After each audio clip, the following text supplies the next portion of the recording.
Brussels issues Brexit slap-down May's and £36 billion offer not enough to kickstart talks. The enhanced financial figure, which has been widely reported, but not confirmed by the government, doubles the offer Mrs. May made in her Florence speech in September. It is understood the new offer was discussed at a meeting of Mrs. May's inner Brexit cabinet yesterday. Brussels said it was waiting for a concrete offer in the Brexit negotiations, but behind the scenes diplomats described the offer as not enough. One diplomat said, "This £36 billion could make sense only if it's a first step with an openness to discuss further financial commitments. It could be enough to say, okay, we are ready to move to phase 2, but only if it's not the final figure. For some countries, it could be enough, but I don't see France or Italy agreeing." Another source, however, said there was a will to move the process along.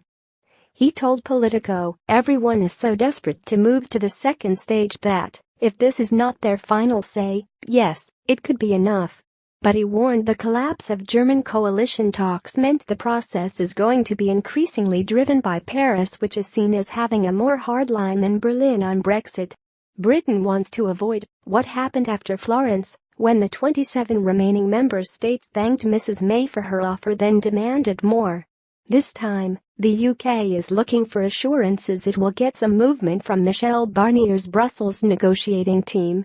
The £36 billion offer is still a long way short of what the EU says Britain owes based on its share of financial commitments made during its 40-year membership. Brussels wants Britain to maintain its payments into the current EU budget up to 2020, the offer made by Mrs. May in Florence, but also honor its commitments to ongoing bloc programs such as regional and overseas aid and pension obligations. Mr. Barnier had given Britain until Friday to improve its bid in order to achieve a decision of sufficient progress at the European Council summit in December.